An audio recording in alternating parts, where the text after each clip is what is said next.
Aujourd'hui, on démonte un mythe. Non, les chiffres ne suffisent pas à convaincre. Si tu veux qu'on se souvienne de toi, tu dois leur donner vie. Mieux, tu dois apprendre à raconter tes chiffres comme des histoires. Donc dans cette vidéo, tu vas découvrir les 3 étapes simples pour ancrer tes chiffres dans l'esprit de ton audience. Et à la fin, tu sauras faire ce que 90% des pros échouent à faire. Moi c'est Louis, j'ai donné des centaines de présentations, des bonnes, des moins bonnes, des carrément nulles. Et tout ce que je partage ici, je l'ai testé dans ma vie. Alors, c'est parti.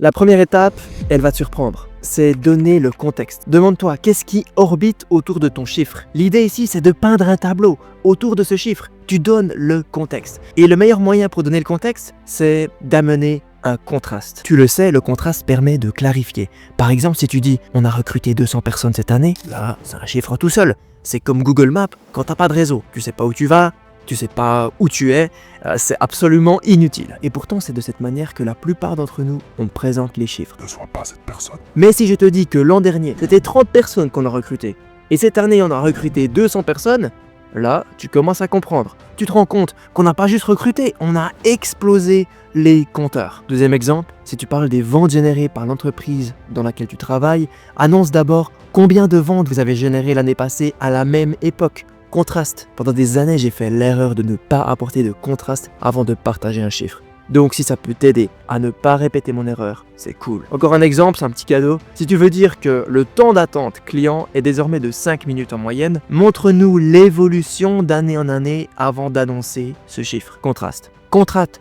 par rapport à l'année dernière, contraste par rapport à un objectif, contraste par rapport à une référence externe, un secteur, un concurrent, une norme. Donc, la première étape, c'est le contraste. Étape super importante car tu donnes du sens à tes chiffres. Maintenant, la deuxième étape, elle est encore plus importante. C'est rendre tes chiffres impactants. On va passer à la deuxième étape, mais avant ça, j'aimerais t'avertir que j'ai recensé les 11 phrases de leader que tu peux utiliser chaque jour pour que tes mots soient impactants.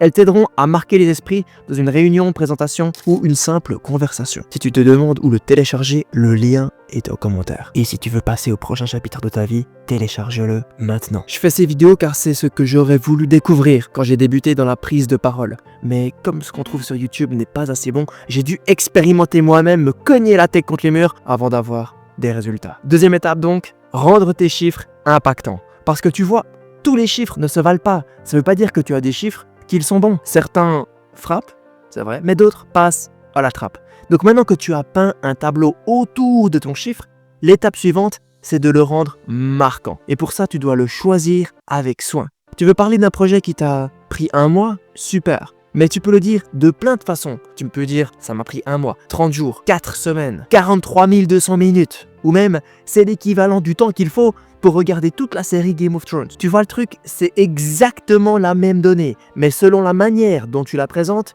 tu fais naître une émotion différente. Ce travail-là, c'est pas une option, c'est ton job en tant que storyteller.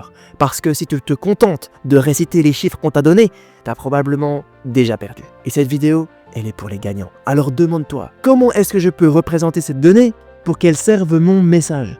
Pour trouver la réponse, réponds à ces 2 questions. 1. Qui sont les gens qui m'écoutent? 2. Quel est le sujet de mon histoire? Exemple, si tu veux de la précision parce que tu bosses dans la finance ou dans les assurances, choisis la forme la plus rigoureuse, les minutes, pourcentage exact, les décimales.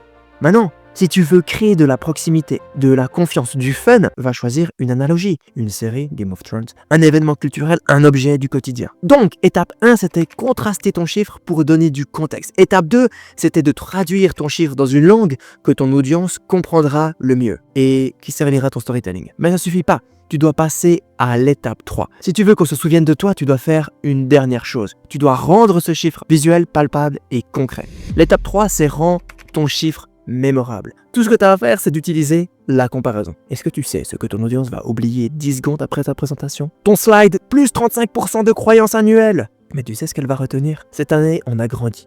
Comme si on avait ouvert un nouveau magasin chaque semaine. Et là, le chiffre, tu peux le voir. D'ailleurs, tu l'as vu ce magasin, c'est normal. Ton cerveau, il retient des comparaisons, des métaphores, des scènes. C'est exactement ce que font les meilleurs leaders. Ils transforment des datas froides, des données, en des histoires visuelles. Et voici comment tu peux le faire concrètement. Alors déjà, t'oublies les comparaisons bateaux. T'as déjà entendu des exemples comme On produit 40 milliards de biscuits par an, c'est assez pour faire 41 fois le tour du monde. Ok, oublie ça parce que déjà c'est vu et revu. Et d'ailleurs, personne ne fait le tour du monde. Et surtout pas en ligne droite, donc on peut pas s'identifier. Tu vois? Même exemple, Si on empilait tous nos colis de l'année, ça ferait la hauteur de la tour Eiffel. ok, ça, on l'oublie. Au lieu de cela, rends ta comparaison unique, locale et spécifique. Exemple, on a envoyé 4 milliards d'emails cette année. Bravo si tu l'as fait, sacré temps perdu, je déteste le mail. Ok, mais 4 milliards, ça veut dire quoi? Ça veut rien dire. Donc dis plutôt, c'est comme si chaque Suisse avait reçu 15 messages par jour pendant un an. Comme je fais cette vidéo depuis la Suisse, mon audience est aussi en partie suisse, eh bien elles peuvent s'identifier. Tu vois? Donc là, tout le monde peut se projeter, tout le monde visualise et surtout, c'est ce qui nous intéresse, tout le monde retient. Si tu parles de distance, oublie les kilomètres. Dis plutôt, c'est comme si chaque jour on faisait un trajet Genève-Zurich pendant 6 mois en trottinette. Bien, donc dans cette vidéo, tu as découvert les 3 étapes pour présenter tes chiffres lors de ta prochaine présentation. Je vais pas te faire payer ces vidéos, mais si tu veux continuer à les voir, laisse un petit commentaire. Ça devrait suffire à me dire que je dois continuer. Tes 3 étapes, c'était donc 1. Tu peins le décor, tu poses ton contexte. 2. Tu rends ton chiffre impactant. Tu te rappelles de Game of Thrones. 3. Tu rends ton chiffre mémorable en allant chercher une comparaison. Ces 3 étapes, elles te permettront pas seulement d'être écouté quand tu prends la parole, mais elles augmenteront fois 1000 l'impact de tes chiffres. Rappelle-toi, le bon chiffre, c'est celui qu'on comprend, c'est celui qu'on ressent et c'est celui qui reste dans la tête. Et je vais finir sur ça. Dans la vraie vie, on ne se souvient pas des chiffres, on se souvient des images qu'ils ont laissées. Ciao.